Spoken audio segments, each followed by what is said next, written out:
Hi, my name's Liz. I am an ATeam manager under Bennett Hirschhorn, which is a law firm or an ESQ. Hi, my name. So basically, with Bennett, we actually started in January of 2025. So we turned a year this year, and we're very happy about that because it's such a long time partnership. When we first began working with ESQ, every operations wise or administrative tasks were under him. So it was not listed, it was not documented, it was all in his brain. So every invoicing, every tasks, it was done whenever he's available or whenever he remembers it. So when I began working with it, there was really no defined operational structure. In short, the firm was, operating under his memory and convenience instead of actual systems.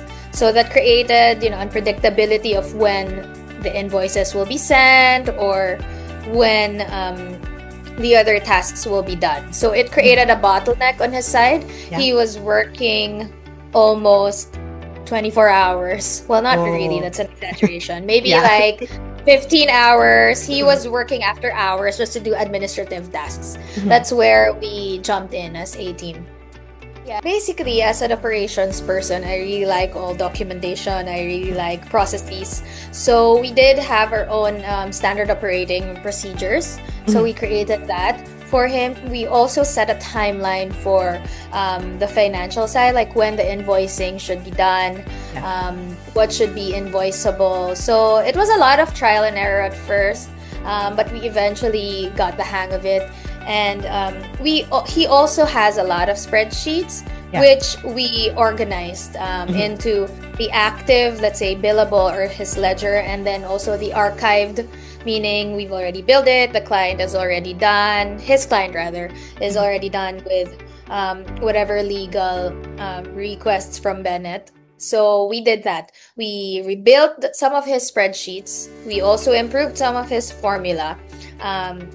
We also actually did some automations via Zapier. So it really minimized a lot of his bottleneck, and at the same time, it also gave us more, flexibility in terms of fixing whatever needs to be fixing because he had a Zapier account. So we had a lot of automation. So aside from this, in terms of client intake, not just in invoicing, in client intake, normally he does things manually.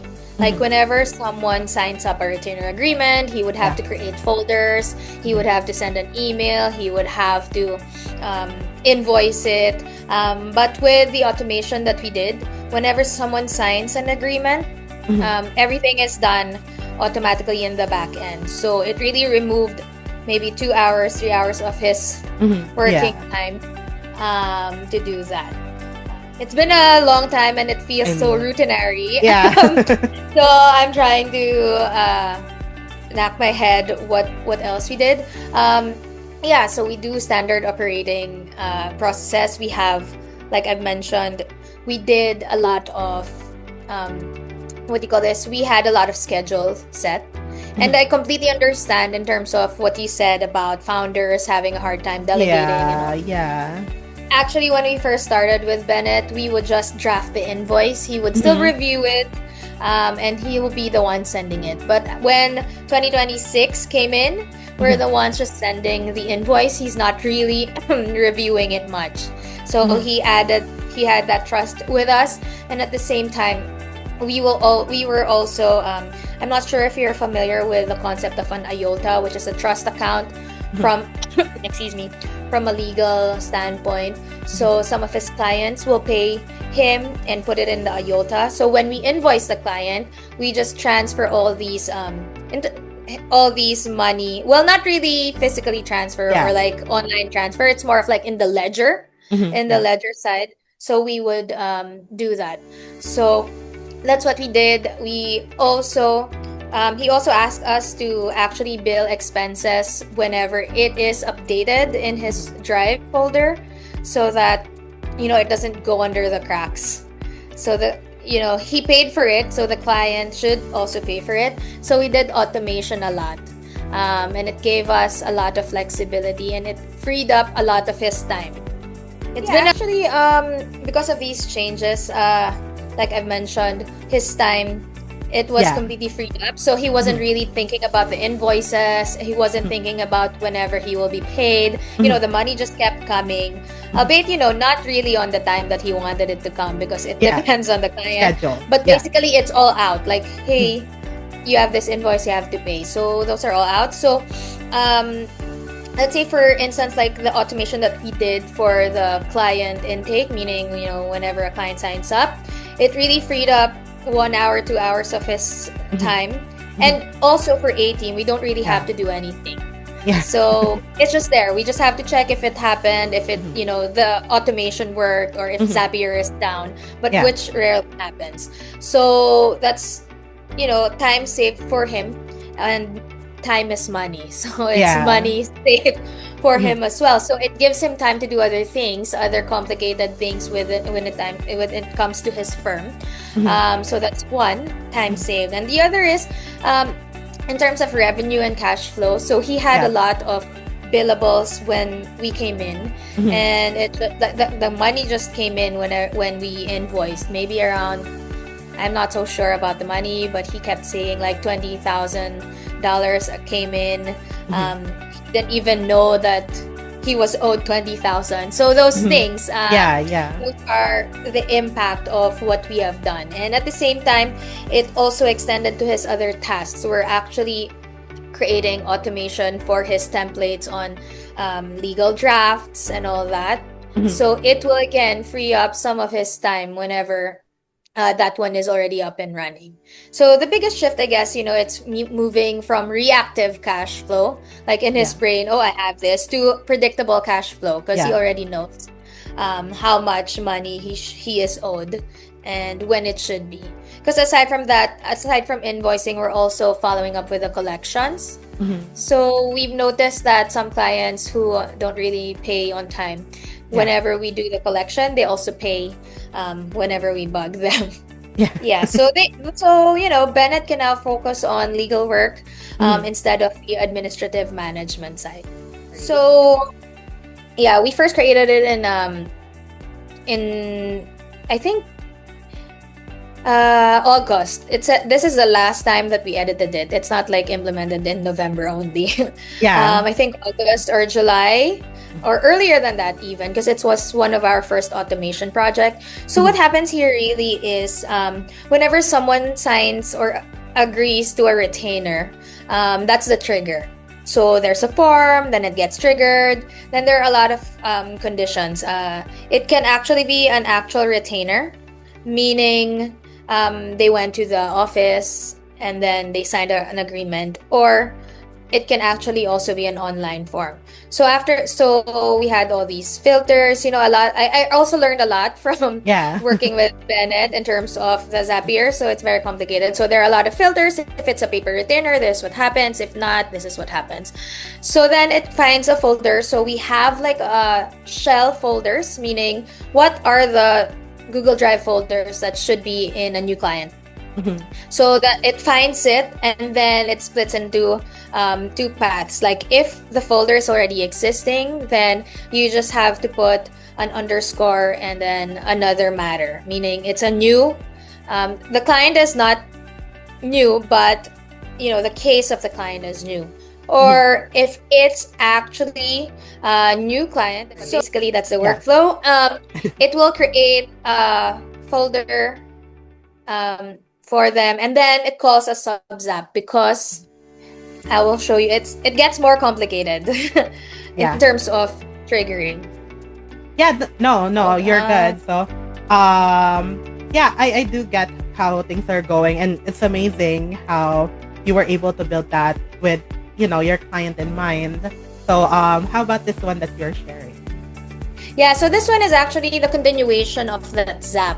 So that's only the main Zap. So that's how complicated the process is in terms of onboarding. Imagine if it's done manually for just one client.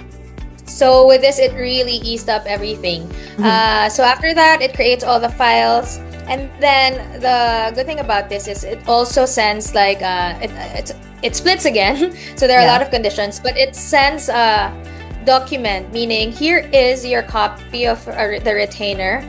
These are the things that you would have to do, and it's just automatic. Like when they really click submit the form, it really sends them this. Maybe in a minute they're done with the onboarding. So it sends an email. It also triggers Bennett that client already signed, the invoice has been created, so you should actually send it. So it sends Bennett a text message. So basically that's what we've done. We really relied a lot in Zapier. We did have tasks, meaning whenever Bennett, sorry, I stopped sharing, but whenever Bennett uploads like a receipt of an expense that we would have to bill, it will actually notify us via Slack that there is an expense, so you have to bill it. So we don't have to keep checking the folder all the time. So it just notifies us in real time. So a lot of really the tasks that we did for Bennett was automation. Unfortunately, I can't really show you the rest because it's okay. The sensitivity, because it's really more on the invoicing side and his legal practice.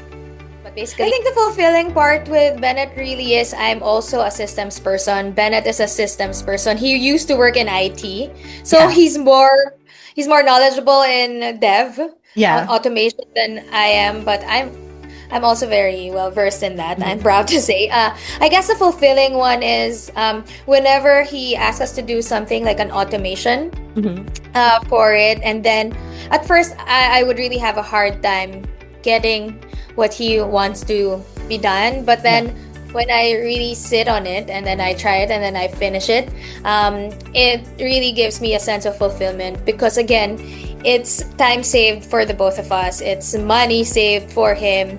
You know, money is time and all. So that's one of the most fulfilling. And you know, at the same time, whenever he extends his contract with ATeam, and what else is fulfilling? And whenever I learn something new, not just whenever I'm doing it, it's also from him. The way, you know, the legal system in the US works and all that. It's really a give and take relationship. That we really learn from each other. Yeah, actually, I've been with ATeam since October 2025. So I did turn... October 2024. Oh. Yeah, so, you know, because I worked with Bennett January 2025, so it's impossible. So October 2024, I think it was one of the first few months of inception of ATeam. So I'm one of the oldest. OG. Not OG. You said OG. I thought you said oldie. No, OG. Original. But yeah, I can accept. I'm also one of the oldies. So yeah.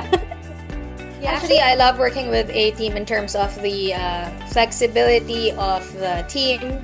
You know, like we're one big family, but not just really a family. It's like we're, how do you call this? Like we're a coaching group. Group. If I may say, you know, whenever I have a hard time, I don't have any issues reaching out to fellow ATeam managers, to the team. I love how Diane is also very in touch with us. Like we do the monthly meets. And that, you know, she's very approachable, and you know, she coaches us whenever we ask a question.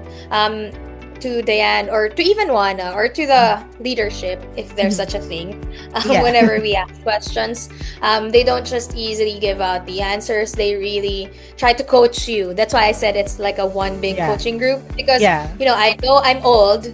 I have experience in the workforce for almost 15 years or 14 if I'm not mistaken.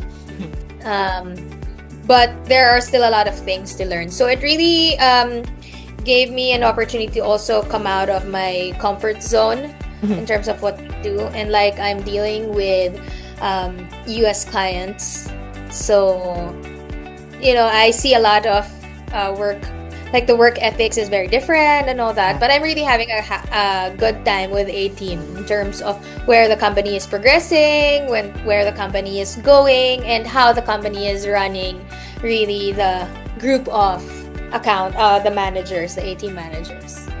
Actually, I'm hoping to see everybody in ATeam because we work remotely. Yeah. So I only see you all via Zoom. Some of the people I know from my previous jobs, but it would really be good to see the ATeam in general. And at the same time, I'm hoping that ATeam will reach the 10x goal that we had for 2026. And more clients for everyone. Maybe not for me, but for everyone, just to keep ATeam growing and growing, and the stability of ATeam.